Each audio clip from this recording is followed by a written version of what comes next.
বল, ভাবনা চিন্তা করে ঠিক করে বল। 2-3 দিন তো মারছে, 2-3 দিন মেরেছে, প্রতিদিন ঝগড়া হয়। কি নিয়ে ঝগড়া হয় সেটা তো বলতে পারবো না, ও আছে এখানে।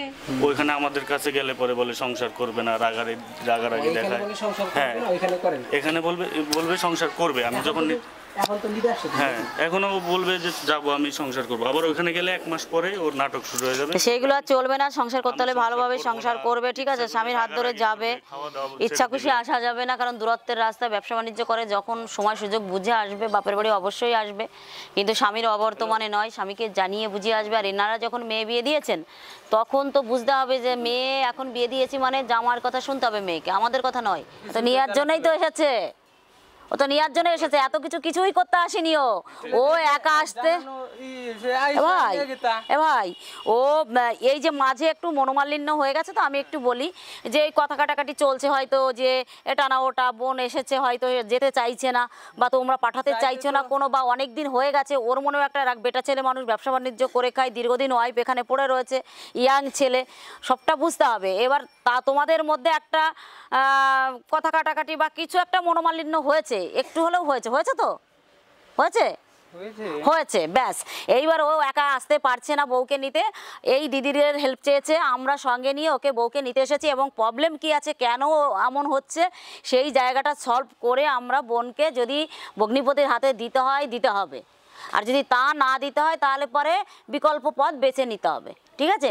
এখানে কোনো ভয়ের কিছু নেই, কোনো কারচুপির কিছু নেই, যেটা হবে সামনাসামনি। আসুন আসুন, কিন্তু আমাদের সাথে সম্মতি আছে, মানে আমার সব কন্ডিশনে ও ঠিক আছে। আচ্ছা, খারাপ তো আমি চাচ্ছি না, আজকেও জামাই নিতে এসেছে, আমি কোনোদিন খারাপ চাই না ওর বোনের। আচ্ছা, কিন্তু কয়দিন মেরেছে ঠিক করে বল, ভাবনা চিন্তা করে ঠিক করে বল। 2-3 দিন তো মারছে, 2-3 দিন মেরেছে, প্রতিদিন ঝগড়া হয়। কি নিয়ে ঝগড়া হয় সেটা তো বলতে পারবো না, ও আছে এখানে। কি নিয়ে ঝগড়া বলতে পারবো না মানে? শোনো মা, এখন তুই সব কথা দেখো, কি নিয়ে ঝগড়া হয় বল, কি নিয়ে? ওর মুখে শুনি এত মিথ্যা কথা বলতে পারে। আগে যেটা বলছে আমিও জানি, সেটাও ঠিক আছে। রান্না করিস, রান্না করি, সংসারে কাজ করিস, আমি বলে দিছি সংসারে কাজ করিস, করি সব করিস। এই কি নিয়ে সংসারে রান্না করে না, রান্না করার লাগবো তোমার মায়ের মা যখন আছে রান্না করতে দেয়নি, বগলে থাকতে হবে। শুনো বাবা, বগলে থাকে যে ওরে উবেলে দিছি, তোর ছোটিরে ডাক দিবি, তুই রান্না করবি, রান্না করবি। তাহলে ও কি জন্য অশান্তি করতো, একটু তো ক্লু দে, তারপর সেই জায়গাটাকে ওকে আমি দিচ্ছি, সেই জায়গাটা যাতে ভবিষ্যতে আর না হয়, একটু ক্লু দে কি জন্য অশান্তিটা করতো। কোনোদিন ঘর থেকে বেরে নেই, এত এই যে তারা চেঙ্গি বেঙ্গি আছে, কি বললা, কি জন্য অশান্তি করতো, কি নিয়ে বল। তুমি একটু ঘরে আসো, আর বগলে তুমি একটু ঘরে আসো, সব কথা বলা যায় না, সবার সঙ্গে বলা যায় না। এর আগেও ফার্স্ট টাইম যখন আমি গোয়াতে নিয়ে গেছি, না বলে দৌড় মারে চলে গেছে রেল স্টেশন, যাওয়ার পরে ওনাকে ফোন করছে, আমি রেল স্টেশনে আছি, নিয়ে যাইতে বলো। পরে নিয়ে যাই লোকজন নিয়ে, ওখানে আমাদের আত্মীয়-স্বজন না পাড়ার লোকজন আছে 2-4 জন, হ্যাঁ কাউকে না বলে চলে গেছিলো। তখনও ও বারেবার বলতেছে যে আমি সংসার করবো না, ওই ভিডিও আছে আমার কাছে, সংসার করতে চায় না। কারণটা কি, সংসার কেন করতে চাইছে না? কারণ ও বলতেছে যে মারধর করে। আমি বললাম ঠিক আছে, মারধর করে বলতেছো, তাহলে ওর দাদা যখন নিতে গেছিল, তখন ওর দাদাকে বললাম, প্লাস ওনাকেও আমি ফোন করে বলছি যে মারধর যে করে ও বলতেছে মৌসুমি, তাহলে ওকে আমি মারধর যে করে বলতেছে মৌসুমি, তাহলে ওকে এখনই আমি ওর দাদাকে বললাম এখনই চলো হাসপাতালে নিয়ে যাওয়ার, পুরো বডি চেক আপ করবো, কোনো জায়গায় যদি ওরকম মারধর হয় ড্যামেজ দেখাবে। যে মেয়ে তো এরকম প্রবলেম তৈরি করছে, দিদিরা তো মেয়েদের ভাষা মেয়েরাই ভালো বোঝে, সঙ্গে ঘর সংসার করতে ওই মেয়েটার প্রবলেমটা কি? আমি না মারাধরা করছি, না কোনো কিছু খাওয়া পড়া অভাব দিচ্ছি, না কোনো কিছু রাখছি, সব কিছুতেই ওকে আমি দিচ্ছি, তারপরেও কি ওর মেন্টালিটি প্রবলেম আছে না কি আছে, কি কারণে ও হোয়াটনট মিথ্যা কথা বলে?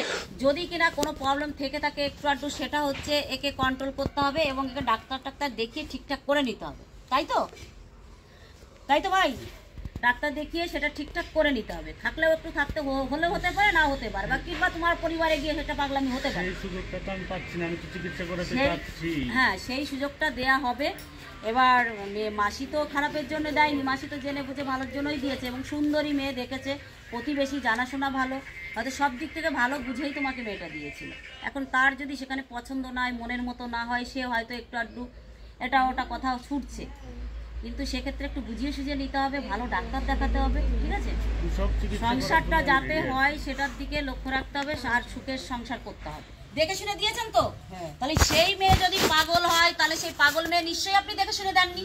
হ্যাঁ, তাহলে এ বলছে পাগল আর আপনি দেখে শুনে সেই মেয়েকে নিজের হচ্ছে দিদির ছেলে, আপন দিদির ছেলে।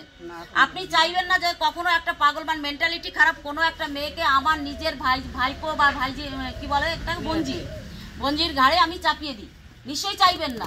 সেটা নয়, তাই তো?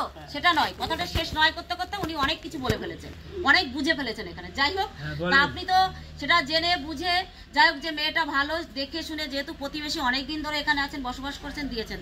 এখন পরিবারে গিয়ে এর কাছে মনে হচ্ছে যে মেয়েটার মাথায় একটু প্রবলেম আছে, এর যে এখন পাঠায় দাও, ওর যেহেতু বাড়ির দিয়ে মন ছুটে গেছে, বাড়িতে অষ্টপর আছে, 1 মাস পরে আমি দিয়ে যাই অথবা ওর দাদাকে দিয়ে পাঠিয়ে দিব মেয়েকে। আর আমার হচ্ছে দূরের ব্যবসা, এত দূর আমার সবসময় যাওয়া আসা তো সম্ভব না। এত টাকা লোকে গাড়ি ভাড়া দিলে আমার কামাইয়ের টাকা তো কিছু থাকবে না, আমার দিকটাও তো বুঝতে হবে। তো উনি বুঝতেছে না, এখন নিয়ে আসছে ঠিক আছে, 1 মাসের জায়গায় এখন 2 মাস হয়ে গেছে। এখন উনি বলছে যে উনি কন্ডিশন দেখাচ্ছে, রেজিস্ট্রারি ছাড়া মেয়েকে দিব না, তোমাকে আইসে নিয়ে যাইতে হবে। কথা বলে নিয়ে গেছে, কোনটা এখন বিপরীতটা করতেছে। ঠিক আছে রেজিস্ট্রারি করলাম, কিন্তু আইসে নিয়ে যাইতে হবে, 1 মাসের জায়গায় 2 মাস করলো। রেজিস্ট্রারি করতে আমার সমস্যা নাই, কিন্তু ওটা বড় কথা নয়। শিলিগুড়ি থাকবে কি গোয়া থাকবে, যেখানে ব্যবসা বাণিজ্য ভালো, জামার টাকা হওয়া মানে মেয়ের ভালো থাকা। জামার ব্যবসা ভালো হওয়া মানে মেয়ের ভালো থাকা। জামাই যেখানে ব্যবসা ভালো সেখানে মেয়ে থাকবে। যখন ওর আসার ইচ্ছা হবে ফোন করবে জামাই যে বাবা হ্যাঁ, ওরা দুজনে মিল মহব্বত করে একটা ডেট করবে যে বাবা এই ডেটে যাবে বা এই ডেটে জামাই বলবে মেয়েকে 2 একদিন নিয়ে আসবেন। এনে আবার দায়িত্ব করে যে বাবা তুমি এসে নিয়ে যাও, একটা সময় করে নিয়ে যাও। এখন আমার দেখেন, আমারও তো একটা ফিউচার আছে, ভবিষ্যৎ আছে, কিন্তু তো আমার তো পয়সা ব্যাংক ব্যালেন্স তো করার প্রয়োজন আছে। তো ওই জন্য আমি বাইরে যেহেতু ব্যবসা এখন চলতেছে, রানিং আছে, 8-10 বছর একটু দুচাক করে কিছু ব্যাংক ব্যালেন্স পরে আমি এই জায়গায় সেটেল হওয়ার এখন এই যে ওনাদের পাড়াতে যে আজকে এই বাড়িতে দিয়ে মানে এখন তো ওকে রাখতে পারছে না, এখন তো ওর সঙ্গেই থাকবে। একটা বাচ্চা হয়ে গেলে যে শিলিগুড়ি বাড়িতেও রেখে দিল, মাঝে মধ্যে বাড়িতে চলে এলো। এখন ও বাচ্চা থাকলে এমনি সপ্তাহে সপ্তাহে বাড়িতে আসবে। বলছি কি যে ওনারাও জানে না যে বিষয়টা কি হয়েছে, যতটুকু শুনেছে ততটুকু তোমরাই বলছো। হ্যাঁ, তোমাদের মুখ থেকে শোনার পরে, মেয়ের মুখ থেকে তোমাদের মুখ থেকে শোনার পরে বলা আছে, ওটা নিয়ে চেপে যাও। ওনারা তো জানেন না কিছু। বিষয়টা হচ্ছে যে মেয়ে এখন তো জামাইকে দিতে হবে, তাই তো? কি বলছেন? ঘটনা আছে, আমি বলছি গার্জেন যে আছে, গার্জেন আছে, কাকা তো কাকি আছে, তাকে বললাম অমিত্রে নিয়ে আসেন, 2 জন লোক নিয়ে আসেন, ঘরদের বাইরে যায়। আমি এইভাবে বলছি, রেজিস্ট্রারি করার কথা ছিল বিয়ার আগে, কারণবাসীতে হয়নি রেজিস্ট্রারি, বুঝছেন? বোঝাবাজি হয়েছে, এখন মেয়েকে বুঝিয়ে এসেছে আমার সঙ্গে পাঠান। আরে পাঠাবার জন্য তো আমরা হলো সবকিছু জামের কালকে পাঠিয়ে দিতাম। আমার কথা এইটা রেজিস্ট্রারি করে নিয়ে যাও, আমার আজকে মা তোমার দেখ কষ্ট, আমার দুঃখ লাগছে, আমি এসে একটু দুঃখ প্রকাশ করছি, তাও বলি নাই। এই যে গাড়ি বানিয়ে তুমি নিয়ে আসে কোনো একটা থাকলে নিয়ে আসা। এখন যে রেজিস্ট্রারির কথাটা যেহেতু উঠছে, একদিন মানে প্রথমবার যখন মৌসুমি যখন এখানে আসার পরে ফোনে কথা বলতে বলতে মৌসুমি আমাকে বলতেছে কিছু খরচার টাকা পাঠায়। ও প্রথমবারেই তখন কিন্তু না বলে ওই যে বের হয়ে গেছিল, আমাকে যে এসে দিয়ে যেছিল, একটু রাগারাগি হয়ে করেই গেছে।